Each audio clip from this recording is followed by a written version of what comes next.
ساحرة بتقدر تغوي الملك وتوقعه في حبها، وبتقتله بعد ما بتتجوزه، وبتجبر بنته الأميرة تشتغل خادمة في القصر. هاتي اللايك في ايديك والسبسكرايب ويلا بينا نبدأ على طول. بتبدأ أحداث فيلمنا النهاردة عن كتاب بيحكي لنا قصة، والقصة دي عن ملك قلبه طيب وبيحب شعبه جدا، وشعبه كمان بيحبوه قوي. لكن الملك ده ما كانش عنده غير أمنية واحدة بيتمناها في حياته كلها، وهي إن ربنا يرزقه بطفل يحمل اسمه ويكون وارث العرش بتاعه. وبعد فترة من الزمن بيكتشف إن الملكة أصبحت حامل أخيرا، والليلة اللي ولدت فيها بنوتة جميلة زي القمر كان فيها عاصفة ثلجية، وعشان كده الملك سماها سنو وايت بياض التلج. وبيقول الكتاب إن بعد كام سنة كبرت الأميرة سنو وايت، وباباها الملك كان بيعاملها طول الوقت إزاي تكون طيبة ورحيمة بشعبها، علشان لما يجي الوقت اللي هتكون فيه الملكة من بعده تقدر وقتها تحكم المملكة بشكل صحيح. وبناخد بالنا إن الملك قريب جدا من شعبه، وعايشين كلهم في المملكة على إنهم عيلة واحدة، بيغنوا ويرقصوا ويقطفوا الفاكهة من الأشجار، وبعد ما بيقطفوها بيعملوها فطاير. وقبل ما ياكل الملك من الفطاير دي كان بيخلي شعبه ياكل هو الأول.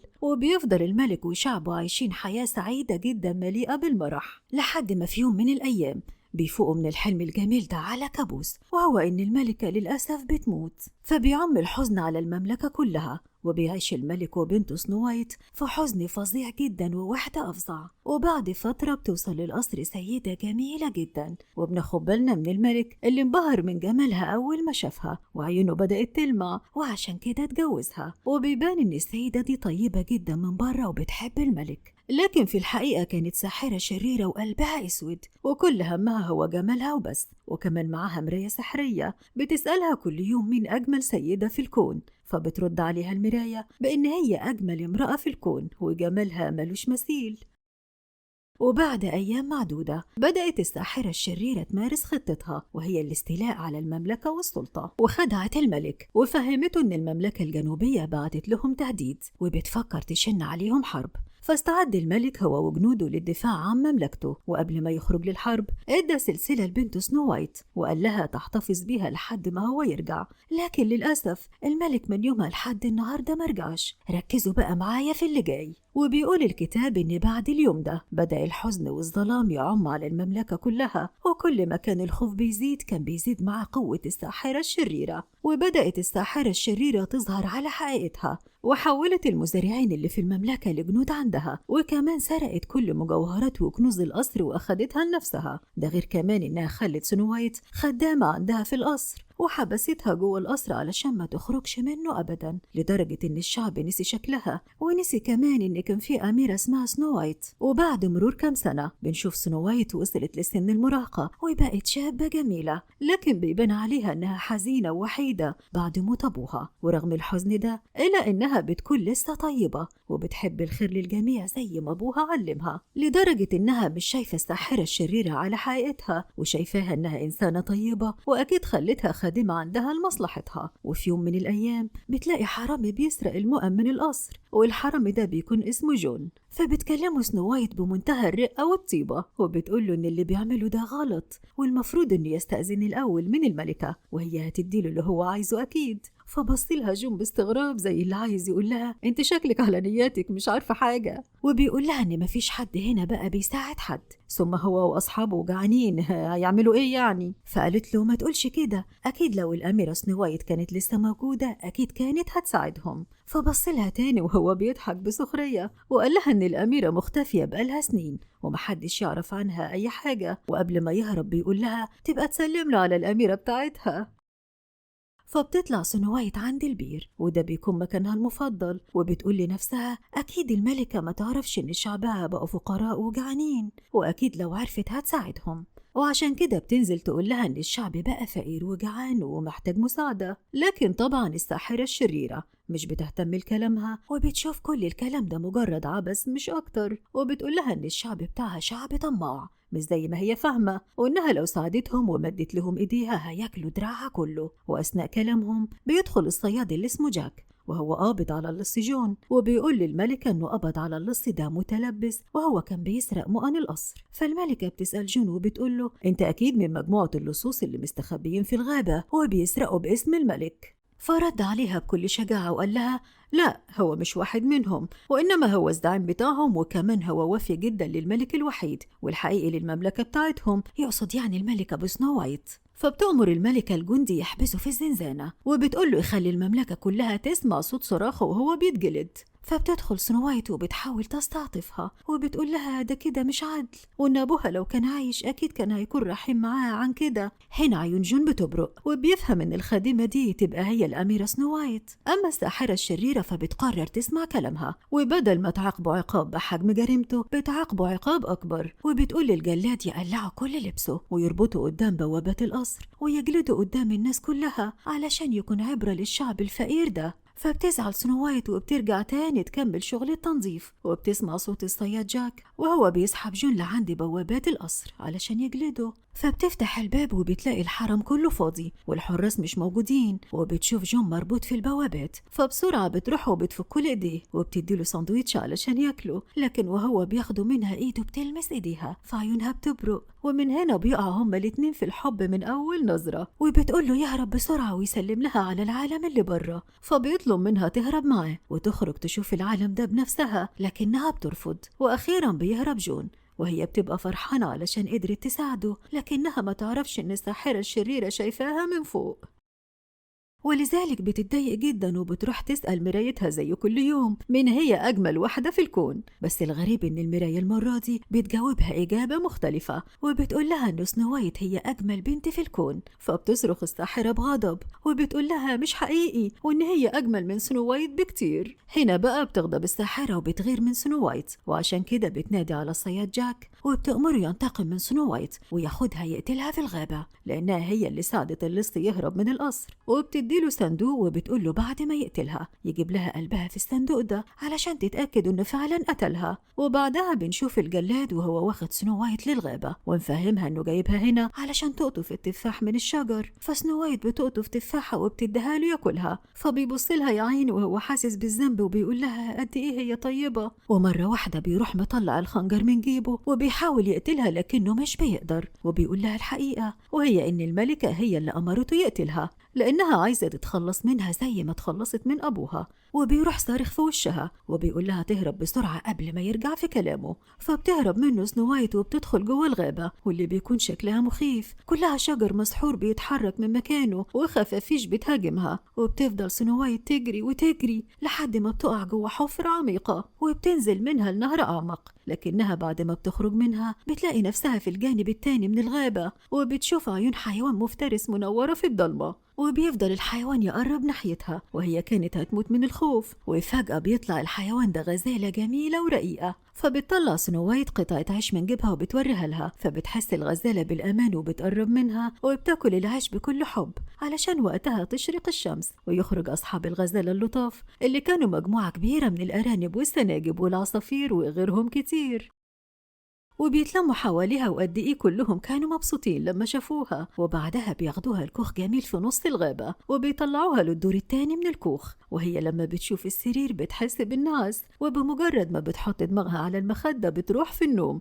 من كتر التعب والخوف اللي شافته في الغابة. وفي مكان تاني بنشوف الأقزام السبعة وهم بيغنوا أثناء شغلهم في مناجم الفحم، وبعد ما بيخلصوا بيروحوا يرتاحوا في بيتهم واللي بيكون هو نفس الكوخ اللي نايمة فيه سنو وايت. وهناك أول ما بيدخلوا الأوضة بيشوفوا اللحاف بيتحرك فبيخافوا جدا لأنهم بيفهموا إنها شبح، وعشان كده بيخرجوا بسرعة برا الأوضة، وبدون ما ياخدوا بالهم بيقفلوا الباب على واحد من صحابهم جوه، وصاحبهم ده بيكون اسمه ساذج. في الأول ساذج بيكون مرعوب لكنه بيجمد قلبه وبيقرب من السرير، وبمجرد ما بيرفع الغطا عنها بتروح هي مفتحة عيونها والاتنين بيصوتوا أول ما بيشوفوا بعض. وبيجري ساذج وبيستخبى ورا قصرية الورد، فبتقرب منه سنو وايت وبتحاول تطمنه وبتقول له ما تخافش، وكمان بتسأله اسمك ايه، لكن هو كان مكسوف يقول لها ان اسمه ساذج. وفجأة بيهجموا أصحابه علشان ينقذوه من الشبح، لكن هم بيتفاجئوا بيها إنسانة بشرية وبيفضلوا يسألوها أسئلة كتير لحد ما واحد فيهم بيسألها اسمك ايه، ولما بتقول لهم سنو وايت بيعرفوا على طول انها الأميرة،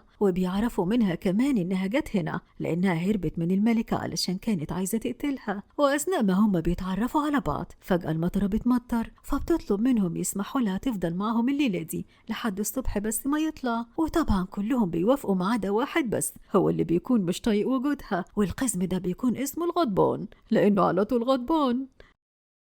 وبعدها بنروح تاني للساحرة الشريرة وهي بتسأل مرايتها نفس السؤال بتاع كل يوم، وكانت متوقعة ان المراية هتقول لها ان هي أجمل امرأة في الكون، لكن ده ما حصلش، وقالت لها ان أجمل امرأة في الكون هي سنو وايت، وبتعرفها ان سنو وايت لسه عايشة وهي حاليا موجودة في الغابة. فعرفت الساحرة ان الصياد جاك خدعها وما قتلش سنو وايت زي ما هي أمرته، وعشان تتأكد أكتر بتروح تفتح الصندوق واللي المفروض يكون جايب لها في قلبها، لكنها بتلاقي فيه تفاحة بدل قلب سنو وايت. فبتأمر الحراس يجيبوا لها الصياد وبتأمر بحبسه. وتاني يوم بنرجع لسنو وايت والأقزام السبعة وبنشوفها وهي قاعدة في الأوضة بتسمع صوت خبط وتكسير جاي من تحت، ولما بتخرج علشان تشوف في إيه بتلاقيهم بيتخانقوا مع بعض ومكسرين البيت كله، وكمان بيضحكوا على ساذج بعد ما طبق الأكل وقع عليه وغرق هدومه كلها. فبيحس ساذج بالإحراج وبيزعل لأنهم ضحكوا عليه وبيخرج يقعد بره لوحده. فبتخرج سنو وايت وراه هي كمان وبتحاول تهون عليه وبتعلمه ازاي يصفر، وبتقوله ان الواحد لما بيكون زعلان وبيصفر احساسه بيتغير وبيحس انه طاير بعد ما كان هيموت من الزعل. وبعد شوية تعليم منها بتقدر تخليه يصفر وبيفرح جدا وبيدخل يصفر قدامهم وهو متعمد علشان يثبت لهم انه مش تافه زي ما هم بيقولوا عليه. وبعدها بتيجي سنو وايت وبتعلمهم كلهم ازاي يصفروا هم كمان، وبتقول لهم انهم ما ينفعش يتخانقوا سوا طول الوقت ولازم يكونوا متفاهمين اكتر من كده. وبتاخد بالها ان البيت بقى يضرب يقلب، فبتروح موزعة عليهم مهام التنظيف وكل واحد فيهم بيعمل حاجة وهم بيغنوا وبيرقصوا. وبعد ما بيخلصوا تنظيف البيت بتقعد سنو وايت وبتفتكر لما الصياد جاك قال لها ان الساحرة الشريرة كذبت عليها بخصوص باباها الملك، وبتفتكر مرة الساحرة قالت لها قبل كده ان في مجموعة من اللصوص في الغابة وادعوا انهم بيحاربوا باسم الملك، وبتسألهم معقول يكون الملك لسه عايش، وهنا بتقرر تدور عليه بنفسها في الغابة لحد ما تلاقيه، وبتطلب منهم يساعدوها توصل للصوص دول، لكنهم بيرفضوا لأنهم شايفين إن اللصوص دول عبارة عن شوية مجرمين مش أكتر. وأثناء كلامهم بيدق عقرب الساعة فبيقولوا إنهم اتأخروا على شغلهم وبيخرجوا بسرعة للمنجم.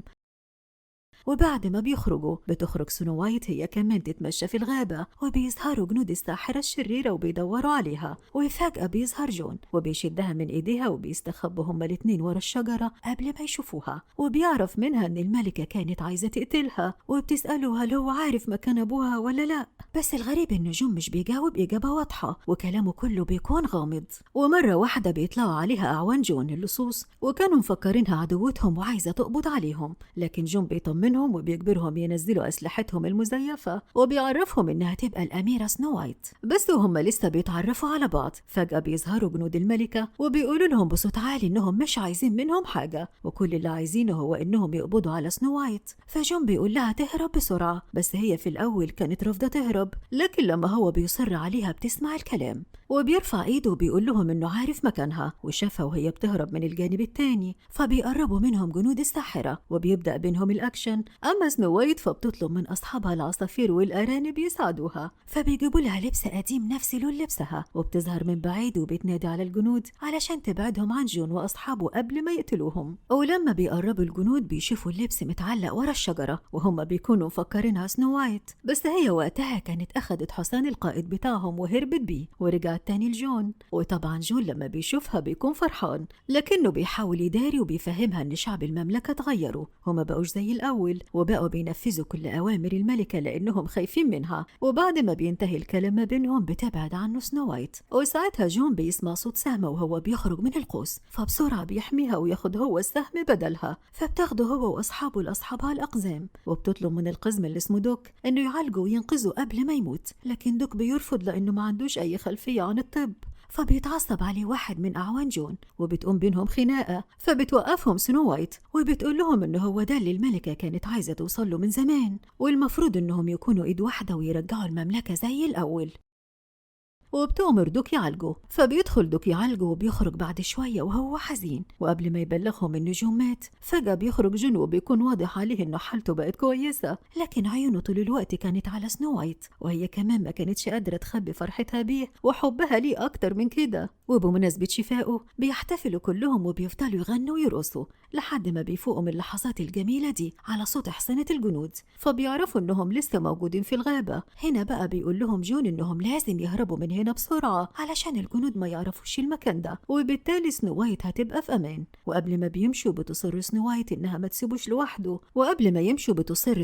ما تسيبوش لوحده وتروح معاه، لكن هو بيرفض لأنه خايف عليها، ووعدها إنه هيرجع لها بعد يومين وهياخدها ويهربوا للمملكة الجنوبية، وهناك هيبدأوا رحلة البحث عن أبوها الملك. فقبل ما يمشي بتديله السلسلة اللي أبوها كان مديها لها، وبتطلب منه يخلي باله من نفسه. لكن للأسف وهو ماشي في الغابة بيقع في فخ الجنود وبيقبضوا عليه وبياخدوه للساحرة الشريرة اللي بتسأله فين سنو وايت، فبيكذب عليها وبيقول لها إنه ما يعرفش مكانها. وقتها بتشوف على رقبته السلسلة بتاعتها، فبتتأكد إنه عارف مكانها، وبتأمر الحراس إنهم ياخدوه للسجن، وبتسألهم فين المكان اللي قبضوا فيه على جون، لأنها عارفة ومتأكدة إن سنو وايت هتكون موجودة في نفس المكان ده. وبعدها بتدخل مكانها السري وبتعمل جرعة سحرية بتغير شكلها وبتحولها لست عجوزة، وكمان بتحط تفاحة في ترياق السم، ودي بتكون التفاحة اللي هتقتل بها سنو وايت وتخلص منها للأبد. وبعد يومين بتكون سنو وايت بتستعد وبتحضر شنطتها قبل ما يجي جون وياخدها زي ما وعدها. وأول ما بيخبط الباب بتكون مفكرة جون، لكن لما بتفتح بتلاقي ست عجوزة، وبتقول لها العجوزة إنها جاية لها من طرف جون، وبتعرفها إن الساحرة سجنته، وعشان تثبت لها إن كلامها صح بتوريها السلسلة بتاعتها اللي كانت معاه. فبتمشي سنو وايت علشان تروح تخرجه من السجن وتنقذه، لكن قبل ما تمشي بتوقفها الساحرة وبتديلها التفاحة المسمومة، وبتقدر تقنعها وبتخليها تاكلها. ومن أول قطمة بتبدأ سنو وايت تحس بوجع في بطنها. هنا بقى بتعرف إن العجوزة دي هي الساحرة الشريرة، وقبل ما تموت بتقول لها الساحرة الشريرة إنها غبية زي أبوها، لأن أبوها هو كمان مات بسبب طيبة قلبه. فبتتأكد هنا سنو وايت إنها قتلت أبوها فعلا. في نفس الوقت كانوا أصحابها العصافير والغزالة شايفين كل اللي بيحصل لها، وعشان ينقذوها بيروحوا بسرعة للأقزام السبعة في المنجم، وبيحاولوا يشدوهم من هدومهم ويرجعوهم للبيت. وهم في الأول بيستغربوا من تصرفاتهم، لكن بعدين بيفهموا إن سنو وايت في خطر، فبيرجعوا معاهم للكوخ بسرعة. لكن للأسف بيوصلوا متأخر وبيلاقوا سنو وايت ميتة على الأرض، فبيبان عليهم الحزن لأنهم حبوها فعلا وتعلقوا بيها. وبنروح تاني لجون وهو في السجن، وبنشوفه هو بيحاول يقلع السلسلة من الحيطة علشان يهرب ويرجع ينقذ حبيبته بسرعة قبل ما يقتلوها، بس في الأول بيكون مش قادر يخلعها. وبنشوف الصياد جاك محبوس معاه في نفس الزنزانة، وبيقول له ما يحاولش علشان غيره حاولوا كتير وفي النهاية كان مصيرهم الموت. فبيعرفوا جون إنه عايز يخرج علشان ينقذ سنو وايت، وطبعا جاك لما بيعرف كده بيقوم يساعده، وأخيرا بيقدروا يخلعوا السلسلة وبيحرروا نفسهم وبيخرجوا من الزنزانة. وبيطلب منه الصياد يروح ينقذ سنو وايت، وبيعرفوا إنه هيتصدى هو للجنود ويخلص عليهم. فبيرجع جون سنو وايت بسرعة، وهناك بيلاقيها ميتة وأصحابها الأقزام بيودعوها لمسواها الأخير. فبيقرب منها وهو حزين ومنهار، وبمجرد ما بيمسك إيديها بتفوق سنو وايت وبترجع للحياة مرة تانية. وبتفرح جدا لما بتشوف جون خرج من السجن وموجود جنبها، وبتعرفوا إن أبوها للأسف قتلته الساحرة، وبتقول لهم كمان إنهم لازم يحاربوا ويرجعوا مملكتهم من تاني. فبيوقفوا كلهم وبيعلنوا الحرب على الساحرة الشريرة. تعالوا بقى نشوف إيه اللي هيحصل. في الأول بنشوف سنو وايت وهي بتدخل المملكة، وأول لما بيشوفوها شعبها بيكونوا فرحانين بيها جدا لدرجة إنهم بيقفوا في ظهرها وبيبقوا إيد واحدة. ساعتها بتشوفها الملكة من فوق وبتنزل لها، فبتواجهها سنو وايت قدام الشعب كله وبتقول لها أنت اللي قتلت الملك وسرقت منه السلطة والقصر وكل حاجة، وشغلتها في القصر خادمة لمدة سنين. فبتستخدم الملكة سحرها وبتطلع خنجر